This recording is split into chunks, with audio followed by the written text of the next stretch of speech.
Hey everyone, welcome back to Bay Area Aquatics. My name is Michael Pohl, and today we're going to be talking about how I set up my quarantine tank and why you should be setting up a quarantine tank for yourself.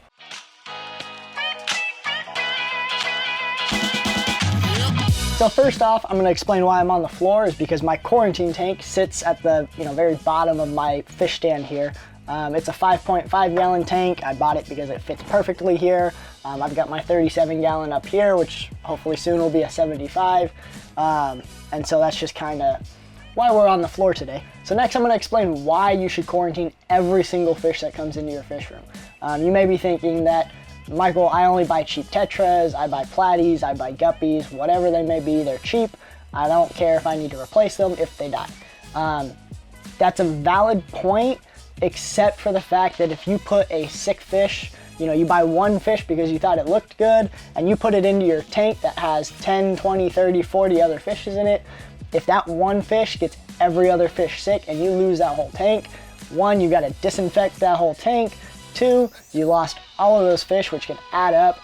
Three, if you've got live plants or something and you have to treat it in the main tank, you can kill your live plants, you can kill your cycle depending on what medicine you use. There's a lot of factors on why it's better just to have a separate tank that's pretty much bare, so that you can quarantine it, you can make sure they're eating properly, you can make sure they're not sick, and you can make sure you don't spread disease to your other tanks. I used to have that same mindset of, quarantining, that sounds like too much work. It's a whole nother tank that I've got to set up, more equipment that I've got to buy.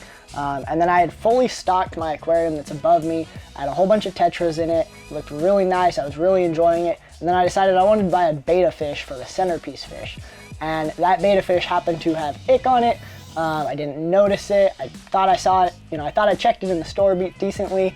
I put it in the tank. The next day I woke up and it had ick on it, started treating the whole tank. It's expensive to medicate a big tank, by the way, too. So if you're medicating 40 gallons, it's a lot more expensive than medicating 5 gallons.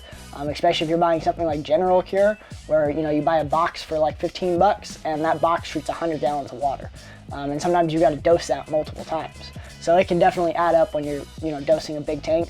But I put that betta in my big tank, and I ended up losing about 75% of the fish in that tank by the time I'd gotten it under control. Part of that was because I'd never dealt with ick before. The other part of it was just by the time it was treatable, it was so far into the tank and I just could not help it. After that, I've quarantined everything and I haven't had any sort of experience since, even though this tank has seen ick a couple of times. It's seen some other things too, but it hasn't happened to get into any of my other aquariums. So quarantining is kind of one of those hot topics on YouTube that, people disagree about quite a bit, especially on Facebook too. Some people quarantine for as little as like 7 days. Other people quarantine for as long as 6 months. Sometimes it depends on how bad of an experience they've had in the past. Sometimes it depends on, if you're keeping $1,000 fish, you're really, really picky about what comes in contact with that fish. Other people just, that's what they've been told, and so that's what they do. I personally quarantine for 4 weeks, 30 days, whatever you want to call it. Roughly around that time, I figure that's a couple doses of medicine, that's plenty of water changes, and usually by then most things are visible.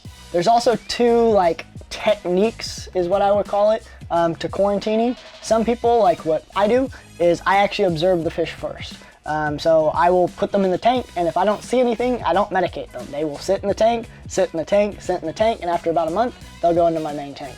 Other people, they medicate everything as soon as it comes in. So as soon as it hits the tank, they're dosing it with whatever medicines they use. The 3 common ones, and it was made common by Corey from Aquarium Co-op, is General Cure, a mistrathrithrin, I can never say that one right, and ICX. They'll put all 3 of those medications in the tank at the same time. That'll treat for bacteria, parasites, fungus, ick, you name it. That trio will pretty much eliminate anything you've got. The other thing for me too is I've never dealt with like a fungus or anything like that, or any sort of major parasite besides ick. So for me, the way I treat ick is I actually personally crank the heat up to about 87 degrees, and then I dose the aquarium with salt. And I just do that, and I've had luck, curing ick that way. The heat will kill the ick in the water. The salt kind of helps everything move along. I've gotten rid of ick numerous occasions, from everything from betta fish to just little tetras. Some fish are a little more sensitive to salt, and that's where like an ICX would come in. But again, that's kind of up to you. There's a million right ways and a million wrong ways, and it's kind of up to you to decide which ones you like and which ones work for you. So now we're gonna go ahead and go over what you need for a quarantine tank. First of all, you're gonna need something that holds water. I've seen quarantine tanks from, nice aquariums like this, to 5-gallon buckets, to ice chests, to Rubbermaid totes, to the crappiest aquarium you can find on eBay or Craigslist, whatever it is. If it holds water and you can measure how much water it holds, that's what people do. A lot of people argue not to get something like this where it's nice, because then you might want to turn it into an aquarium. For me, this is a 5.5 gallon. I don't put fish in anything this small long term. The smallest I'll use is a 10 gallon.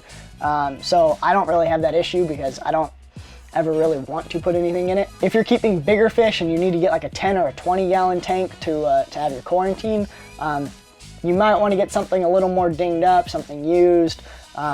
Some people will even go in and paint the background like a pink or a red or whatever, because they just don't like that color. They don't see themselves using it, and that way they kind of prevent themselves from decorating it up and turning it into a full functioning tank. The other thing to take into account is the size of the tank. I only keep things like platies and tetras that are like this big.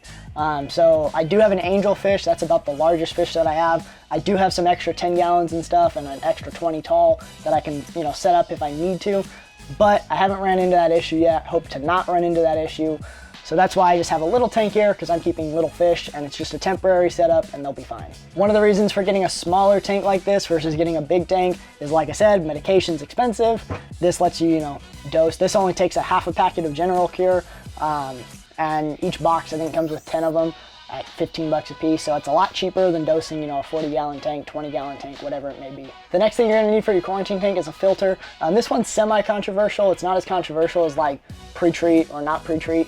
A lot of people change their water in their tank every single day, every other day, whatever it may be, and so they don't run a filter just because for them, they're changing water, it doesn't matter. I don't like doing that because then you have to redose medicine. That gets expensive. I don't really see a point. None of the medication that I use will kill a cycle, so that's not a concern of mine either. So I run a filter. This one's an AquaClear 30. I run it on low power because that's what I had spare on the shelf and I didn't want to go buy a new filter for it. When I'm running that filter, I run a AquaClear 30 sponge, and then I pull biomedia out of my main display tank. This is just Biomax in a big bag, and I'll just plop it in there. This is usually plenty to get the tank cycled. And then I will also run a pre-filter sponge because I do that on pretty much all of my tanks. It just keeps the filter cleaner, make sure that they can catch the food, and I can kind of watch to see if they're eating the food or if the filter is taking up the food. Some people choose to run a sponge filter like this. I choose not to run sponge filters because then it means I have to run it in another tank when I'm not using the quarantine tank. I don't like to worry about whether or not I've got a sponge filter, whether or not I can steal one to seed. I just like I've got plenty of media, I like having the option to pull it, and so that's just the easier solution for me. You may be a sponge filter person, which means you can just pull sponges off of tanks and throw it in your quarantine tank. That'll work too, but like I said, I like to filter the water. It just keeps things nicer for the fish. The next thing you're gonna need is a heater. This one right here is a 50-watt heater from Topfin, I think. Yeah, Topfin. Again, I had this on the shelf. I didn't want to go spend a ton of money on it. Once that breaks, I usually replace them with Eheim Jaggers. They're not the most reliable, the Topfin ones, but for right now, it works. Like I said, I usually run my aquarium at 87 degrees when it's a quarantine tank, and then I'll bring them back down a little bit and then eventually transfer them to a tank. With the heater, you want to make sure that you're not cooking your fish too much, so I run a thermometer. I've got a digital one here in the front, and then I run a little mercury thermometer that, I run 2 on every tank just because sometimes the digital ones start to drift away or whatever it may be. The next thing you're gonna wanna think about is something for your fish to hide in. I use these PVC pipes. A lot of people use these type of things. It's really easy to disinfect it. Just take a little bit of bleach and water solution. You can disinfect them versus like a little plastic cave or something where you got all the little crevices. These are nice and easy. Gives the fish something to hide in so they're not just in the open tank. Some people use plastic plants. Again, kind of whatever you've got on hand, whatever you wanna go buy, and it works out. The next thing you're gonna need, and this is kind of an optional, I like to run an air pump and I like to run it with an airstone. Like I said, I keep my tanks kind of hot. When you keep the temperature higher, there's less oxygen in the water. The first time I was running it that hot, I noticed the fish were kind of gasping for air. So I booked it over to Petco, picked up an air pump and an airstone, dropped it in, oxygenated the water, and they were fine. So now I just automatically run it. I don't run it at full power. This is a Tetra 10. I only really need like a Tetra 2 gallon. I run it very, very low power, just kind of cranked all the way down, just enough to give a little bit of surface agitation on top of the AquaClear. I also run my quarantine tank with a lid. Again, this is a glass lid. This is kind of expensive for a quarantine tank, but the lights that I have are Velcroed to the shelf here. You don't necessarily need lights for your quarantine tank, but it helps, you know, for looking at the fish and watching them. So I have a glass lid. Again, I just needed something and that's what I wanted, so that's what I went and bought. And last but not least, for your quarantine tank, you're gonna need separate fish equipment from everything else. That means you want your own net for it, you want your own siphon for the quarantine tank, you want a separate bucket. Everything that you're gonna use, it's separate. It kills me to empty this with a bucket versus my Python, which I love for the other tanks. But you know, you don't want to dump a tool in or net a fish and then go net something else and move some of that ick water over or happen to get another fish sick. So that's just something that, you know, nets are cheap, pythons are, not pythons, but siphons are cheap, buckets are cheap. Just get completely, you know, different equipment. Even my water testing, I have separate tubes for it that are wrapped in blue tape somewhere. Everything I use is completely separate from the quarantine tank. Once you're done quarantining, some people leave them running and they'll just plop the next batch of fish in. Other people will break it down every single time, disinfect it. I want to say it's a gallon of water and like a tablespoon or two of bleach is the solution mix, whatever that disinfectant ratio is. And they'll sit here and they'll disinfect the whole tank. They'll disinfect the filter, the air stones, the PVC pipes, the heater, everything. I personally don't do this unless I'm gonna let it sit here dry like this. I actually haven't done it to this one yet because it's freshly empty. My logic there is that if the fish are good enough to go into quarantine, that, you know, obviously the water should be good enough, and so I can just plop another fish into it. It should be okay, should be able to keep the cycle. Whenever I am done with it, like I said, I'm breaking it down, I will actually go ahead and disinfect the media, throw it back on the shelf, but I keep, you know, like 6 or 7 bags of these just in rotation for the quarantine tank, and I only ever use 1 or 2 at a time. So it's not a big deal for me to let it bleach and then dry out. So this is how I quarantine my fish. Let me know how you quarantine your fish, what type of tank setup you've got for it, or bucket setup, or whatever it may be. Let me know down in the comments down below. I'm really interested to hear what you guys are doing. If you like this video, give it a thumbs up. If you disagreed with what I said, give it a thumbs down. That's okay. If you haven't yet, but you like what you're seeing, please consider subscribing to the channel, or at least going to my channel and checking out what else I have on there. Really appreciate it. I'm also going to go ahead and link all the equipment that I have down in the description for a quarantine setup. So if you want, you can buy everything on Amazon. You can, you know, go to the store with a shopping list. But that list will be completely down below. As always, thanks for watching, and I'll see you guys next time.